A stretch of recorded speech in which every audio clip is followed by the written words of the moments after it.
Welcome to TiE-Atlanta at the W. My name is Ashish Thakur. I've been involved in TiE since about 2006.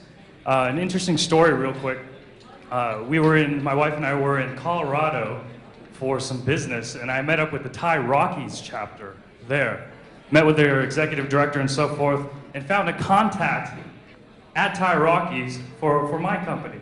So I'm just letting you know, TiE is a global organization. Leverage it nationally. If you have any questions... Please join me in welcoming significant media, dominant media players in Atlanta who have graced our evening tonight.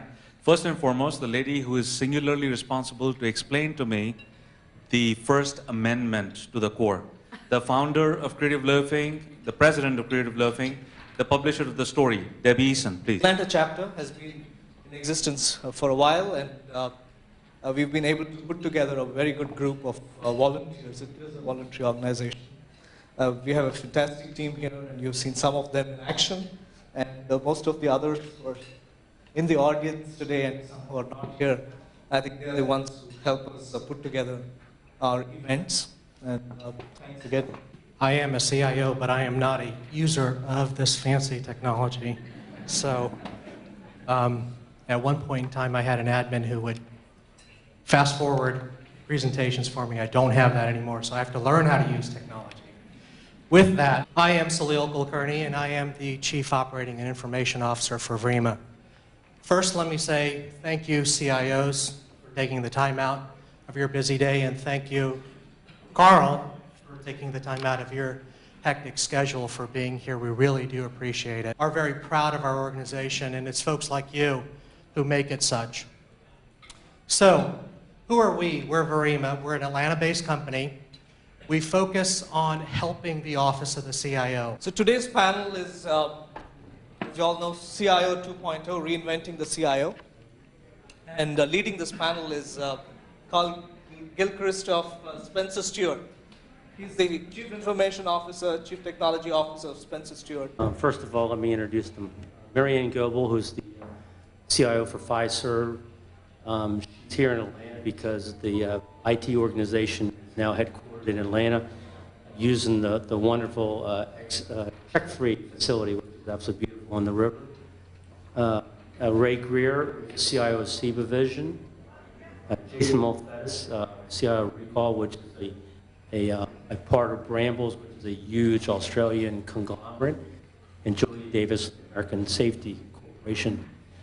Actually, the CIOs of much smaller corporations have grown up in very, very large Fortune 20 organizations, and now enjoying being CIOs of smaller companies. Not that it's any more less complex. Interesting answer than I will have in terms of the role for the CIO in the strategy process, but you're absolutely right. I personally remember the days when I don't know that we actually talked much about strategy. We talked about responding and what projects were we going to work on and why was it late kind of thing. And now, particularly for me at Fiserv, since Fiserv is a technology company, I am the business. I am part of the business. And so it is a very natural thing to be part of the strategic discussions. In fact, it makes the conversations a lot more challenging, I think, for me than in the days when perhaps I worked for a company where IT was thought of more as the enabler than the business.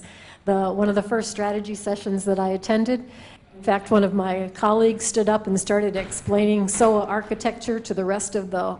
And today, it's still transactional in some accounts, think about it.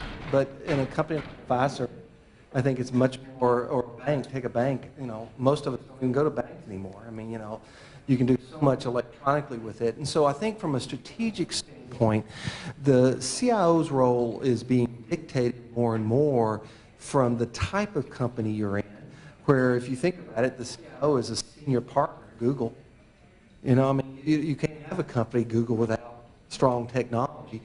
I work for SEBA Vision, make contact lenses in part of pharmaceutical companies, where it's more of a transactional type system.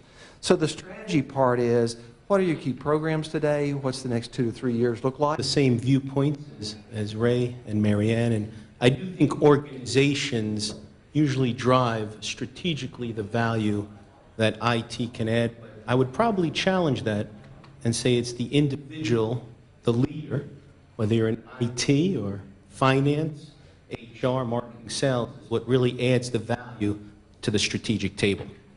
And again, I was asked a question once, what do you think your CEO or CFO thinks about technology, hardware, or infrastructure? What's on their burning platform?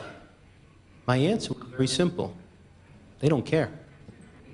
They don't care about the technology. They care about the value that you're going to be bringing to an organization, to the customers, and to your business. So strategically, sitting at a table, it's what is that value you can bring. You have to quantify it. You can't just bring a value add and go with what I would call a gut feel. Carl, I'm Julia Davis, and I'm with American Safety Insurance. And when I took my first CIO role about 9 years ago, I was going through the strategic planning process, and it looked like I was going to have one little line item in the overall strategic plan that said this is what my expense was for the upcoming 3 years. To go from that to where I am today, where it's not me presenting the technology, it's my business leaders presenting the technology, saying this is where they see themselves going, that IT is an integral part of what they're doing, and that they're the ones actively promoting engaged, and why this is going to help them be able to grow more, build more, and do more. That's a huge shift for us in terms of IT and where we're at. And even in insurance, it's further behind than some other industries. That's one of the things I found. I went from manufacturing to financial services and then to insurance. And what I found along the way is each one of them, as I went into it, they were quick to embrace some of the technology ideas, and it was like lessons learned from each practice to carry that through. And when I got to insurance, it was a bit of a culture shock to realize, one, CIOs typically reported to either the chief operating officer or the chief financial officer, and they were an expense item. That's how they were treated. Expense ratio is very important. What are your top priorities and challenges as you visualize over the next 12 to 18 months? And what does your budget look like as a CIO? When I did this, I did these panels all the time, and 2 years ago, 3 years ago, we were talking about doing more with less, and we're saying differently with less.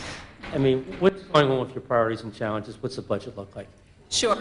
One thing that's interesting to note is I went to the Gartner Symposium in last fall. It was interesting to watch everybody in the room talk about how the majority of the room was taking a hit in their budgets, and they were reducing their scope by a considerable amount over prior years. When they asked, does anybody actually increase their budget by 10%, there were about 5 of us that raised our hands, and I was one of them. So I actually have helped put together a budget that literally has doubled in the last 5 years because of what we're trying to get to, which is making sure we can put in the right platform for growth. Like Julia, though, I have been fortunate that my budget did not remain flat. It did also increase. So then we ask, what are the priorities? Well, my number one priority first was to say, look at the operational, the functional side of IT. I don't want to belittle it because it is very important and I'm a technologist, but the operational, the infrastructure, the day-to-day, keeping the lights on. Budget growth has probably been compounded about 7% a year the last 3 years for me, so that's been good.